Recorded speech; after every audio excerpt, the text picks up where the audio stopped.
Big Z Reviews.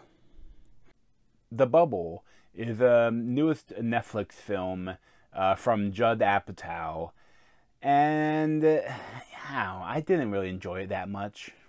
Welcome to the start of production of Cliff Beast 6.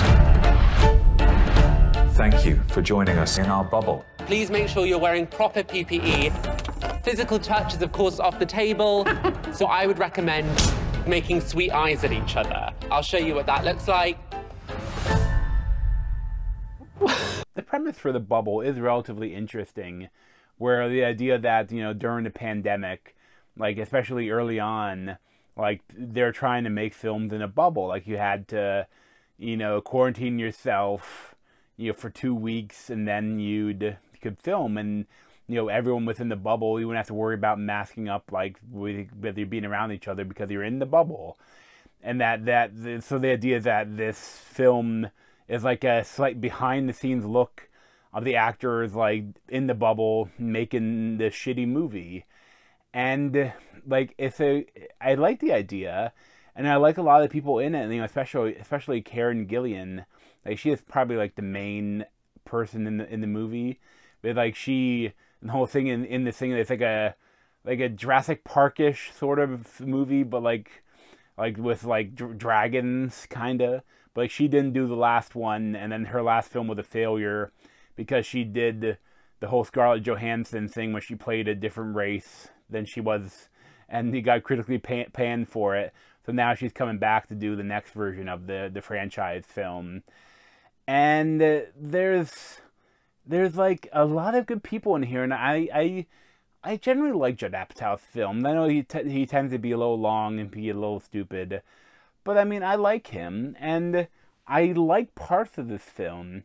I just wish that they had either gone the route of being so over the top and unrealistic, or they kept it more down to earth and more like realistically funny, of them being in the bubble and everything's going wrong. They end up playing kind of both sides, where, like, it's just kind of more mundane things going wrong with the film. Like, and all, like, I feel like a lot of stuff is, like, from things they know. Like, I see, like, a lot of people, like, the one wants to, like, rewrite everything, David Duchovny, and that's, like, the one character that, that played Hulk.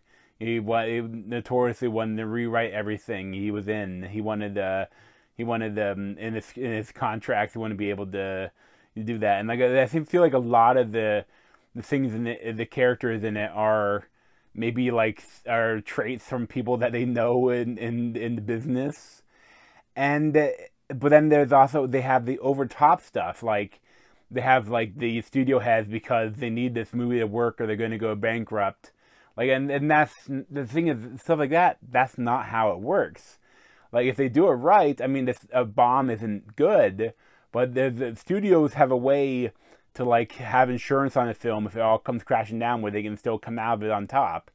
But then in this one, they hired this, like, weird guy to enforce the bubble, and then they, like, blow off the one actress's hand when she's running away. And stuff like that, it turns into a different film towards the end where they're trying to escape. And then there's like a whole twist ending at the very end. And it's just like stupid. And it's like, oh, okay. That's stupid, but fine. And then like, Apatow has like a thing for like, oh, it matters that how it ends. Like, he has like some weird comment like saying that like about the movie they're making. And it's just, It's fine, It's just not good. I think I would be more critical of it, though, if, like, I'd seen it in theaters. But seeing it on Netflix, like, I relatively enjoyed my time. Like, I didn't pay much attention to it. But, like, I mean, it wasn't, like, it didn't grab me. But it was fine. It's just, I wish it was funnier. Like, I didn't really find it that funny. Like, any of it, really. And like, if they wanted to go over the top, I wish they had gone, like, really over the top, But it's just, like, I hate that it kind of played both sides about being, like, kind of a real movie about filming in the bubble, and also being an outrageous movie where things go insane. Like, I hate that they played it down immense. They sat in the fence of the two ideas, you know? But I try to give like a 5 out of 10. But thanks for watching. If you want to see more of me, you can subscribe down below. Thanks.